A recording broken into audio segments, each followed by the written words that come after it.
Hello, and welcome back to the Bear Cave for the start of something new. As is the case with many of these things, we are starting in the humble surrounds of Korthos Island. New life, new vantage point. Sitting here having been washed up on the shores, wondering what on earth we're going to do with ourselves.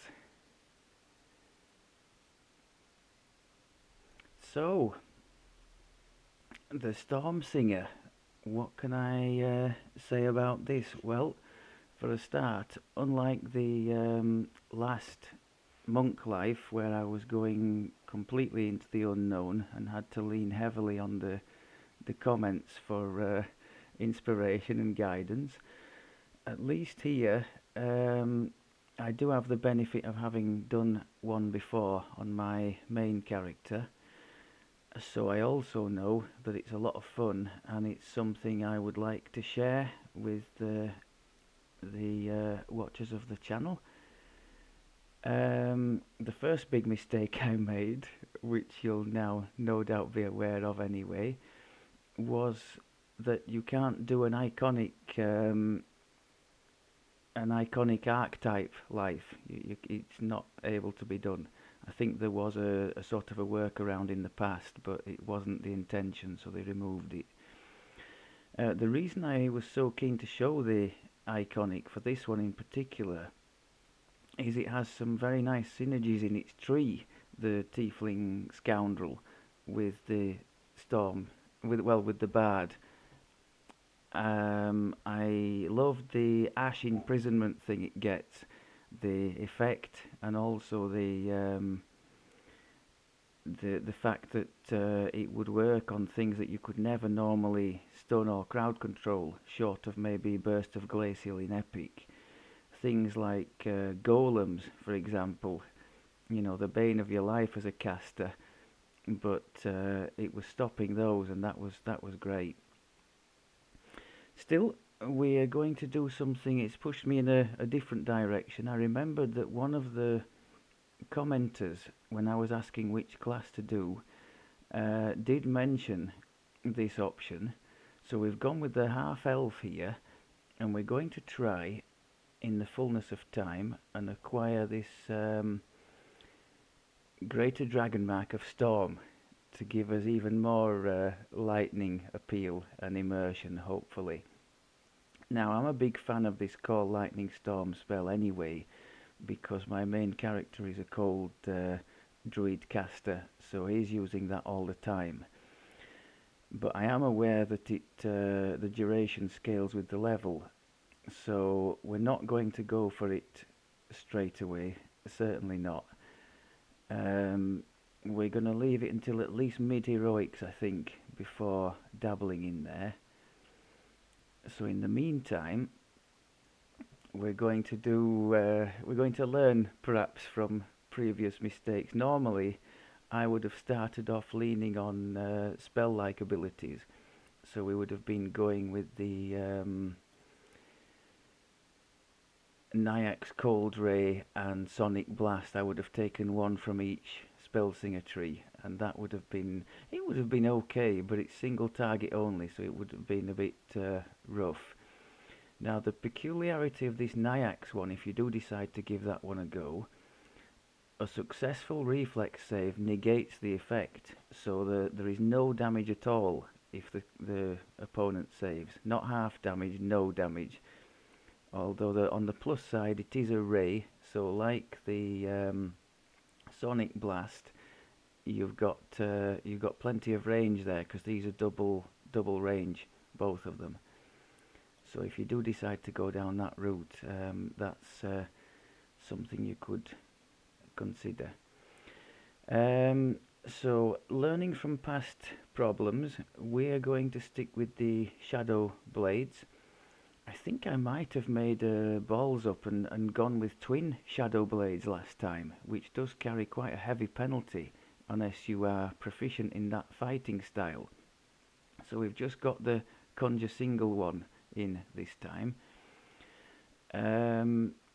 Unlike the standard bard, who would have to invest points in here, I think, to acquire. I think you'd have to put 3 points in there, wouldn't you, to acquire? That's right, to acquire magical training. The Stormsinger actually has magical training by default, so we're able to go straight in here into Fade Art, get the illusory weaponry, no problem. True to form, I had enough silver diamonds saved up to get us to level 2 worth of XP, so there is a benefit to taking ages to reach the cap. What else have we got to show here? Let's show the skills. Bluff and diplomacy, heal, jump, because we don't get that as a spell. Perform for our sonic spell power. Spellcraft for the electric, and I was going to say positive, but that's governed by heal, isn't it? So save myself from egg on face. One tumble for the falling damage. UMD, now I expect UMD, contrary to the last life, to be excellent out of the gate here. It's a charisma skill and it's a bard class skill, so we should be able to use immediately all the nice things that we would like, the teleport, the fire shield, all the rest of it. So I'm looking forward to that.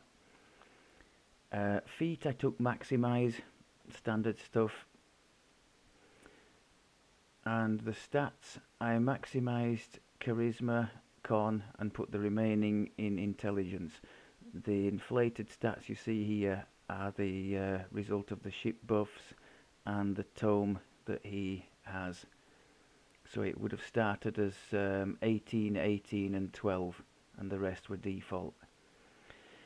As a half elf, if you didn't know, you get this thing called a dilettante feat, basically a chance to take a little bit of a different class and have some benefits from that.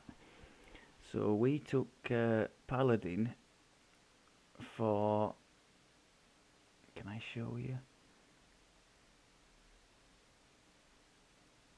There.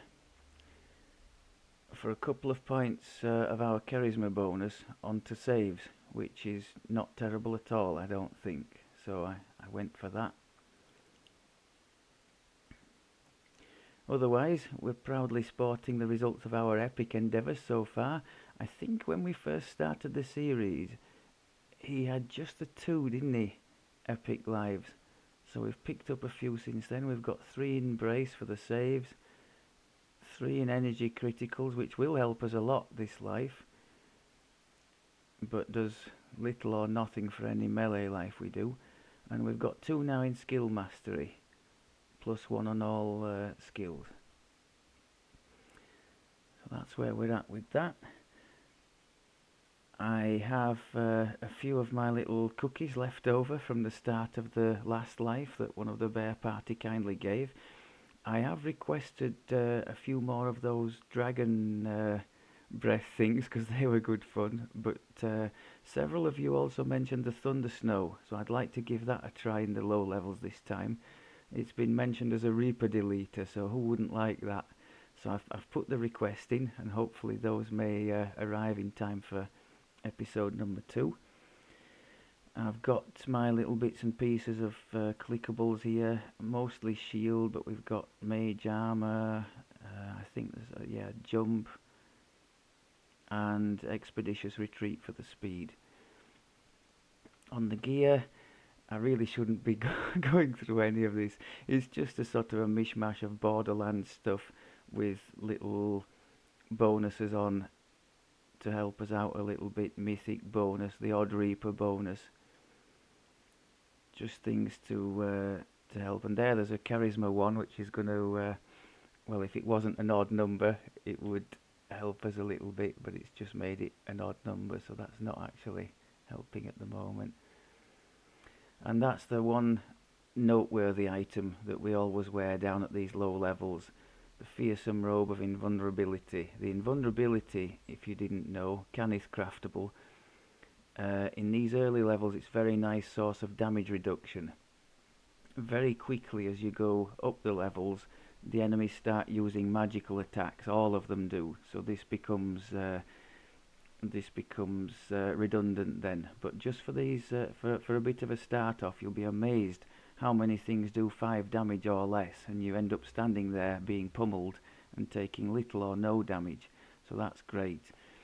The fearsome I found is just nice for if something actually does hit you, even if it does no damage, it I don't think there's a save. So they just go and run away then with the purple symbol over their head and allow you to pick them off at your leisure. So that's quite nice. Sapphire of Light fortification to protect against the critical hits. And I added this potency item for spell power. Obviously, we're not using any spells at the moment, with the exception of the colour spray, which I have added to try and blind especially big packs of opponents that are going to come towards us. The save is not prodigious by any means, but hopefully it will at least have some use. What else have I got to mention? We've kept our Lord of Blades cookies, our blade barrier to use in an oh god moment. If you didn't see the early episodes of the last series, some of these cookies from the special events, they do have uses lower down the leveling process, especially if, like me, you start at level 1. A level 15 blade barrier is pretty overpowered. So if you're being swarmed, like let's say at the end of the Kobold's Ringleader, when the ogre comes out and all the little minions too, and maybe a Reaper into the mix, you can throw that in and suddenly the balance shifts quite quickly back into your favour. So I look forward to using that to preserve our life in a oh god situation. What else do we have noted down here? Yeah, just a word on I think I've probably touched on it already, but a word on the significant difference between the Stormsinger and the sort of standard Spellsinger Bard. I've played both, and both are very decent, very capable. But the biggest thing that I struggled with on the Spellsinger, it has great DCs, it's good with packs of things, with the Sonic. But that's kind of it. If you run into a big single target or any end boss, you're gonna suck pretty hard. And the Stormsinger solves all that. They get the big single target spells. Thunderstroke is awesome. It's just a one-shot Reaper delete button, that thing. That's the level 6 electric spell, I think, the single target. And it is massively satisfying when a Reaper pops up and you just, oh, no, not today, sir. Also, if you go tier 5 in the Stormsinger tree, which I think the common consensus is not to do that, but if you know anything of my series and what I like to do, I like to fully explore the tree, or the sort of class that we're in. So in this case, it means tier 5 in Stormsinger and Capstone as well. So we will be going, where is it? Yes, up as far as here. And if you see there, the third the third point spent in there gets us Iceberg as well. So another huge single target deletion button.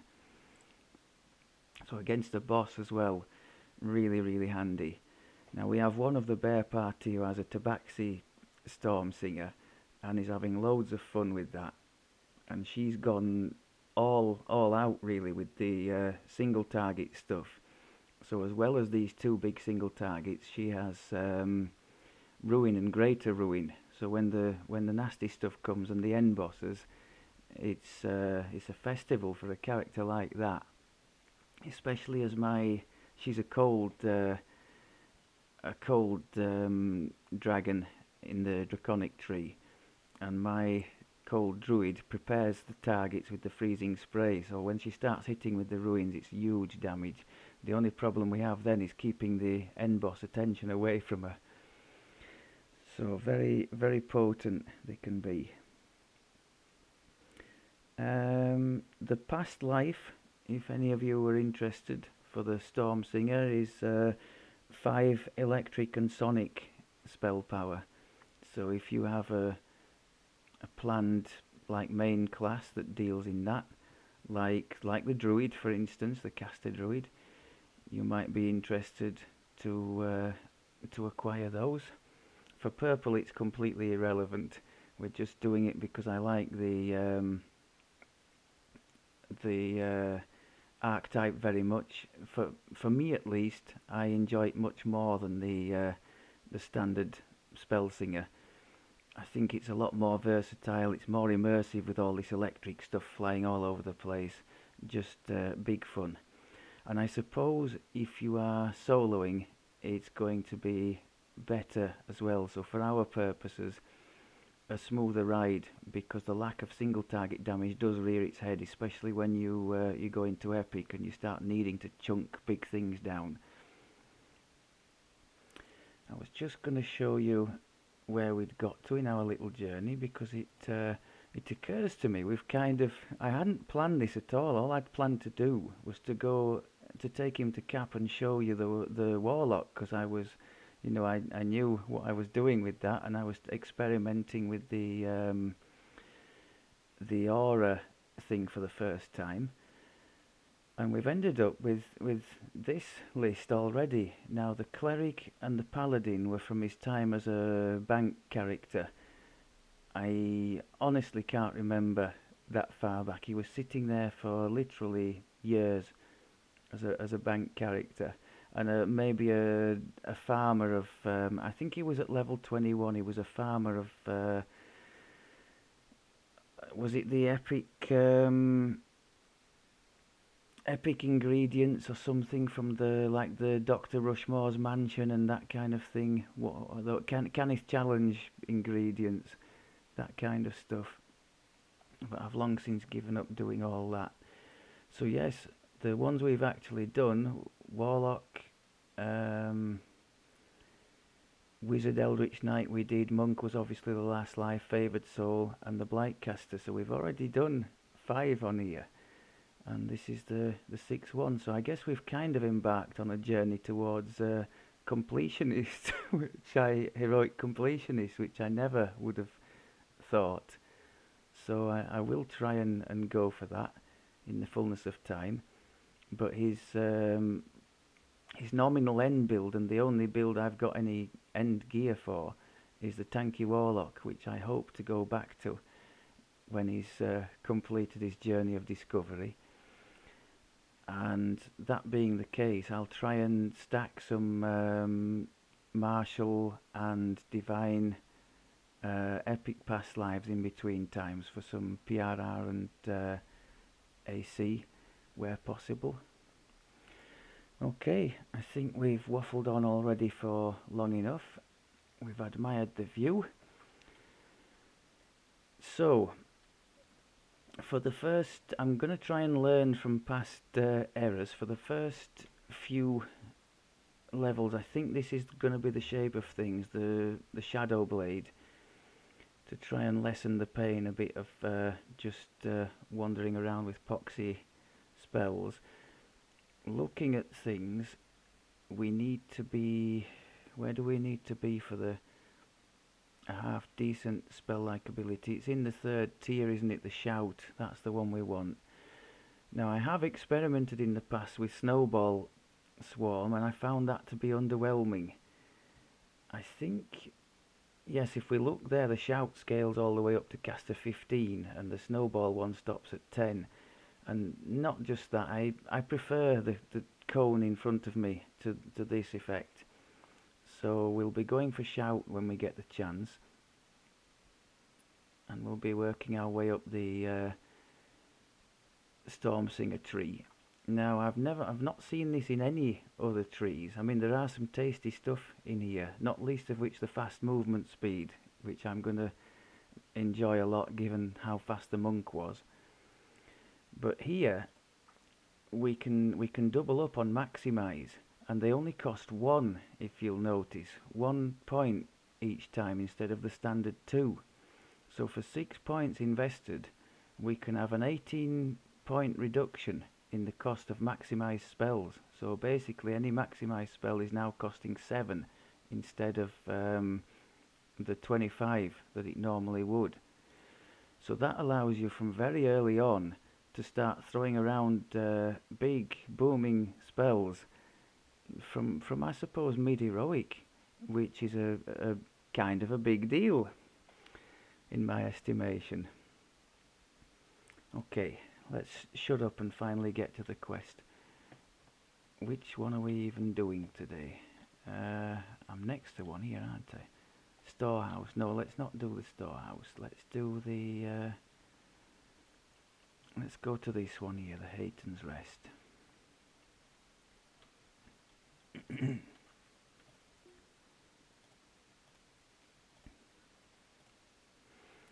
So the only one I've actually done, aside from chewing up the XP stones, was the hear the strange and unsettling echoes that Kaya spoke of. the box quest in the harbour. A grim-faced man glares at you. So let's just throw our bits on. We don't have a shield, a belt on anyway, so that doesn't matter. Activate that. We don't need jump. I think there's a mage armor. I won't bother with the blur cookie. We'll save those because we don't have too many left. You notice something strange about the wall to the west. If you search the wall, so we're going to be trying extensively with our colour spray. Oh, just spot the first deliberate mistake. No shadow blade. At least you'll get a good idea of the comparison between just using your fists and the blade. There you go. That didn't take long, did it? What was that? All of about 10 seconds. 10 seconds before the first cock up. There's a Sahuagin in here, performing some kind of ritual. Go on, have it. Yes! Cookies for the win. That was the Sahuagin were using this vile devourer Nightmare Lands cookie. Undead. This must not a magical crest appears from the destroyed altar. Okay. If you take it with you, it may be useful later. You continue to hear cultists about their evil work from further inside. That's so good, we'll do it again. Beautiful. How could we not kill him? Must learn not to move when possible. Because as you were all quick to tell me during the monk life, anytime I'm moving around, as is my reflex as a caster,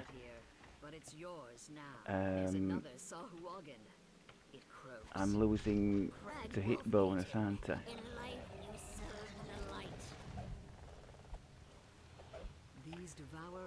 Is the sound actually a bit louder than normal?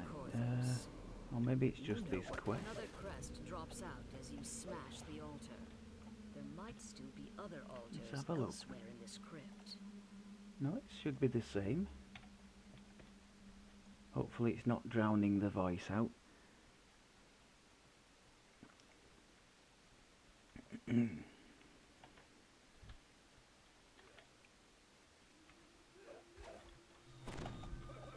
rid of the caster first if we can.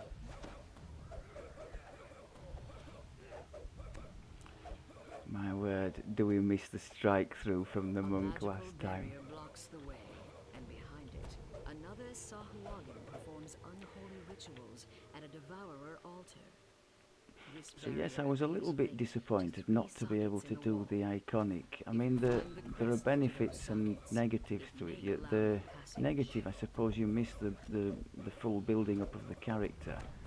But one of the big benefits is, I mean, on a caster, we're supposed to be a caster and we're messing about with swords here. So you miss all that. And you miss the the sort of formative For stages, generations, the human which Heytons in of my the case it Sahuagin could temple be altar helpful because collapses. A I get third used to, crest having appears, certain buttons on the glows bar with and cold certain things, magic. and halfway through heroic, generally speaking, that gets phased out and replaced with new stuff, and the buttons all change, and confusion sometimes reigns with me at least when that happens. So starting at 14 or whatever would You fit the allow me last crest in place, to and the bypass some magic of that. shield dissipates. But The Sahuagin inside for a spits newer out player or for a infected class spores. you're new to, These perhaps it spores, wouldn't be like such a good Korthos, idea shall be to consumed by sort the of do the devourer. thing from the ground up and see how Another it's falls built, on the altar. and The Sahuagin add says, And sort of you, little bits at a living time. of Heyton blood, shall be the devourer's teeth. I can see benefits to both. I will "Your still bold try and actions do saved Korthos. some You brought iconics the in future Sahuagin because I spells haven't. into naught. It's something I really haven't The treasure explored that chest much in the at all in the antechamber game. is now yours."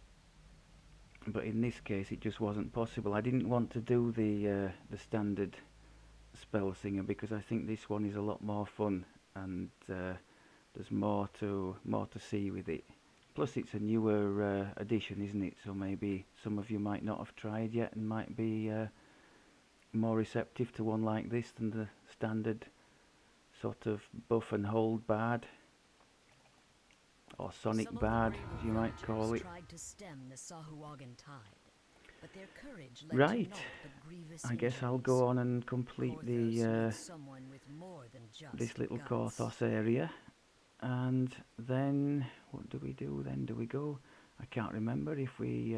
Yeah, I think we go round the harbour first, and then to the borders, don't we? Anyway, it doesn't matter. You've waffled on for far too long already. I'll leave you with this little view from this rooftop out into the harbour. Thank you very much as always for looking, and hopefully this is going to be a good life. Take care.